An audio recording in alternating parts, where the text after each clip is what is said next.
Hello everyone, today in this video we are going to learn about the topic velocity and acceleration but in relation to fluid kinematics. So we have already discussed that fluid kinematics is a branch of fluid mechanics which deals with the properties of fluid such as velocity, acceleration at a particular point in a flow field. Okay, so here as you can see, this is a flow field which is composed of number of fluid particles. Now what I am going to do, I am going to select a particular particle at a point P which is represented in real space coordinates with x, y and z. Okay, so if we want to determine the properties of fluid such as velocity and acceleration at a particular point, suppose P, with the real space coordinates of x, y and z, we need to determine it with the help of a Cartesian coordinate system. Okay, so here if you can see, I have drawn a Cartesian coordinate system and the components of the velocity capital V at point P in the x, y and z direction are represented by the by the symbols of small u, small v and small w. Okay, so small u will represent the velocity at point P in x direction, small v will represent the velocity at point P in y direction and small w will represent the velocity at point P in w direction. Okay, so if we want to determine the resultant velocity v in three dimensions, that is x, y and z, and the velocity in this respective three directions are represented by the symbols u, v and w. So u is the velocity component in x direction, v is the velocity component in y direction, w is the velocity component in z direction. Then if I want to find out the resultant velocity v, then it will be the under root of u square plus v square plus w square. And similarly, if I want to determine the resultant velocity in vector form, then this is the vector form of resultant velocity which is represented as ui plus vj plus w k. Okay, so here you can see that this resultant velocity is represented in three dimension real space coordinates, in three dimension or real space coordinates of x, y and z. So here I can write that the particle P is a function of coordinates x, y and z, but this case is true for the steady flow. Okay, steady flow means the type of flow in which your fluid particle is property of fluid particle is not changing with respect to time. So the velocity at point P is a function of x, y and z, and if velocity at point P, here also velocity at point P is a function of x, y, z and t, then it will be a case of unsteady flow. Okay, why it will be a case of unsteady flow? Because in case of unsteady flow, the property of fluid, which is velocity, will change with respect to time. So in that case we need to consider time also. In that case we need to consider velocity at point P as a function of time also.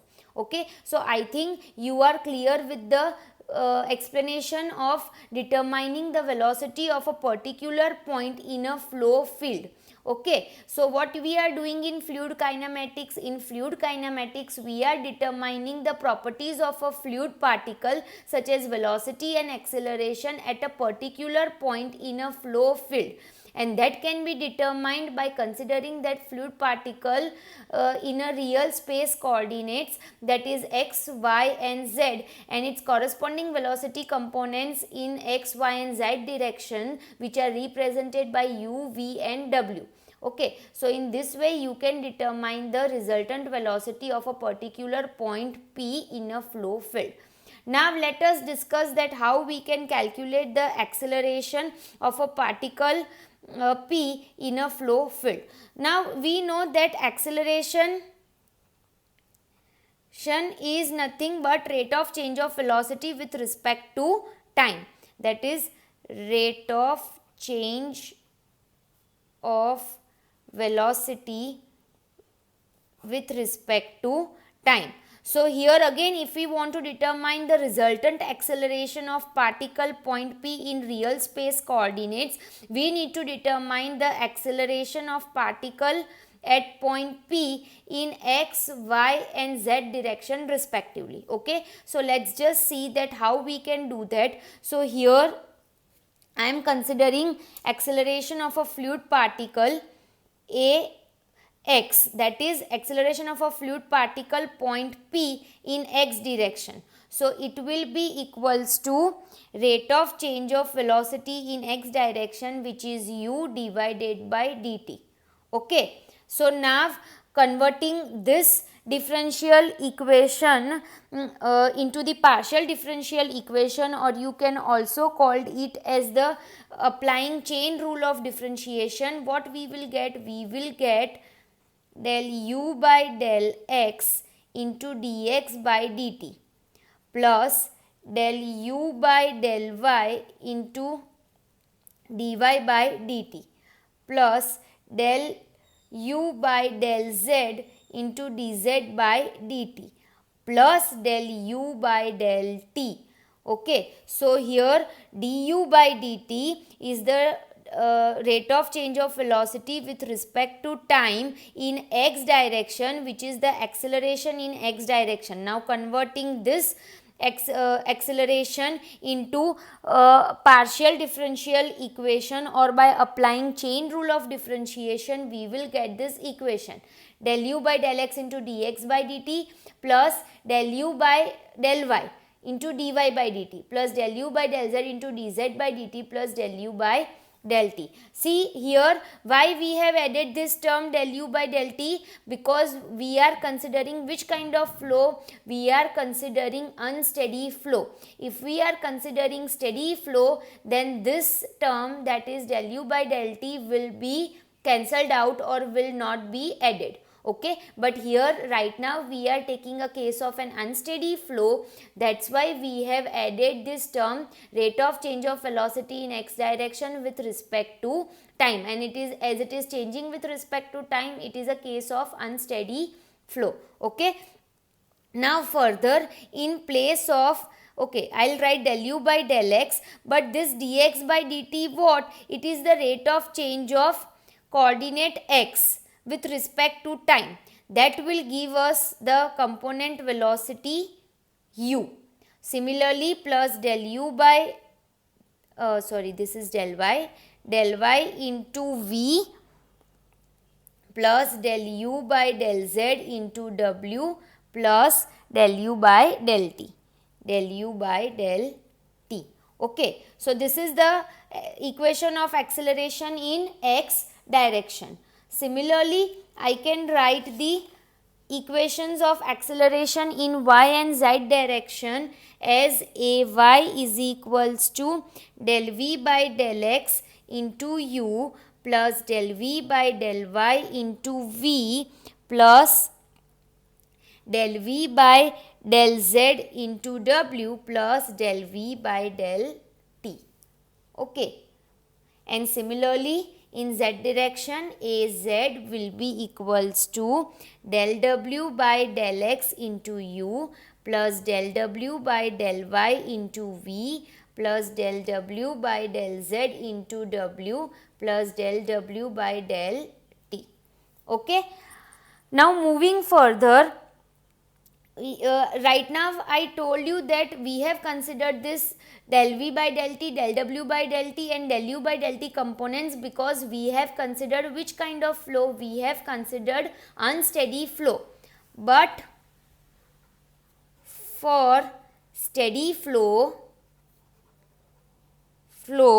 resultant velocity, rate of change of resultant velocity with respect to time will be equals to 0, and resultant velocity is nothing but it is the resultant of u square plus v square plus w square. So if this del v is 0, if del v is equals to 0, it means that del u by del t, del v by del t, del w by del t must be equals to 0. Okay, so in that case we will remove the term del W by del T, del V by del T, and the term del U by del T from the equation, but that is, it will be the case of steady flow. Okay, so here considering a steady flow, we will get the resultant acceleration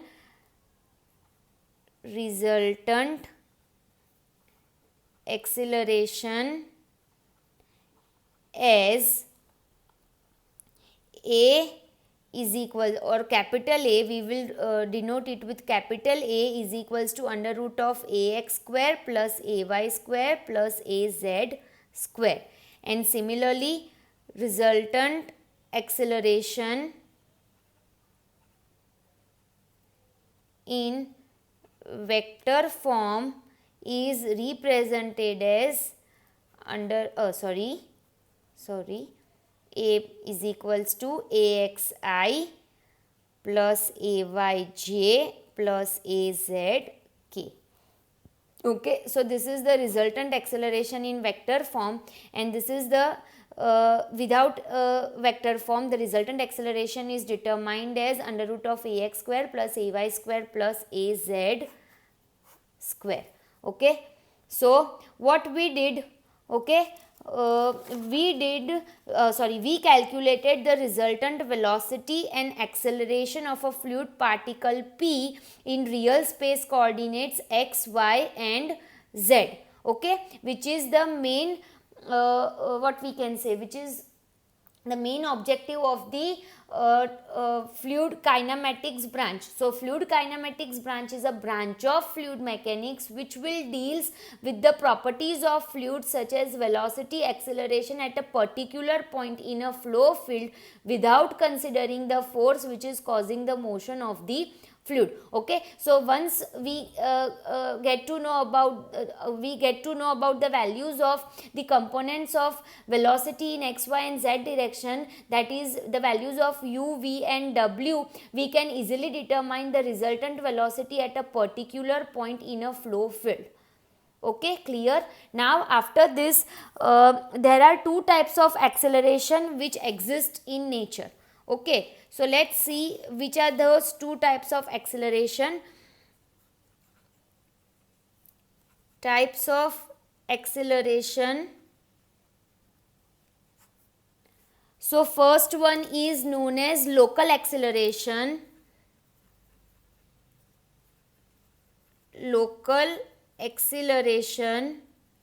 First one is known as local acceleration, and it is defined as rate of increase of velocity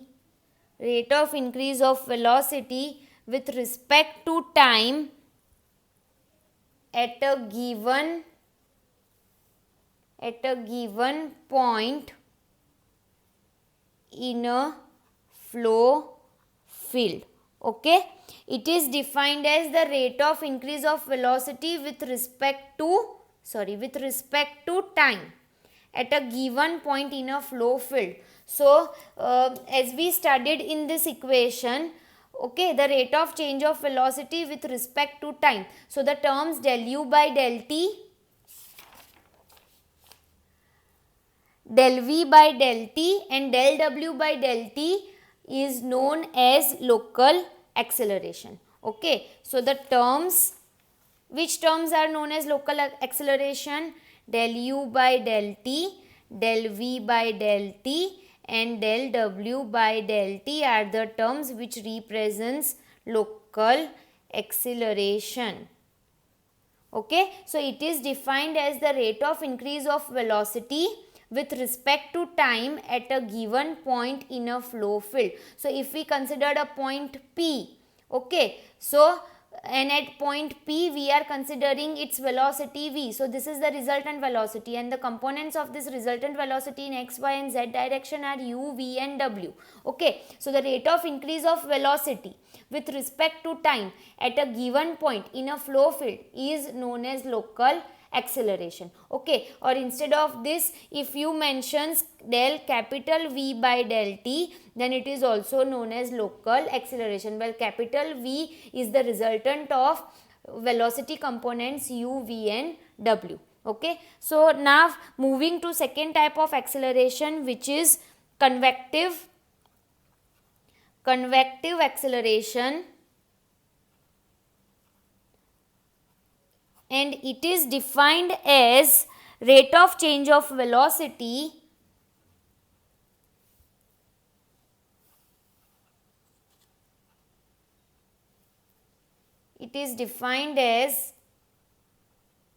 rate of change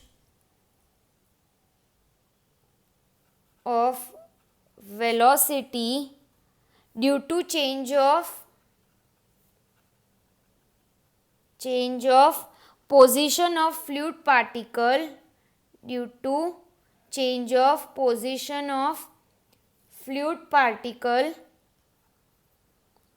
in a fluid flow. Okay, so if we can see, then the terms here in this equation, del u by del x, del u by del y, del u by del z, similarly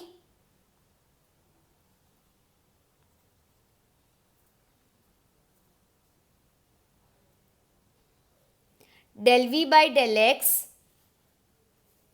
del v by del x, del v by del y, del v by del z, del w by del x, del w by del y, del w by del z are known as convective acceleration. Okay, so the terms other than del w by del t, del v by del t and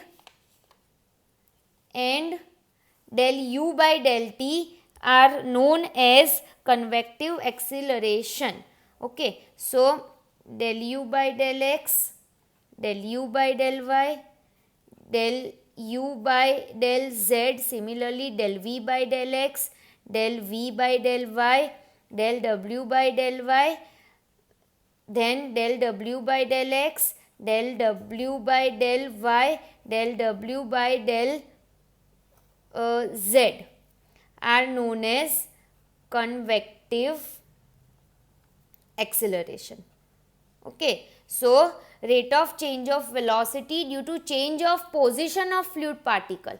Okay, when the change in the position of a particle is taking with respect to velocity, then it in a fluid flow, then it is known as convective acceleration. So these were the two types of acceleration that we generally know. Okay.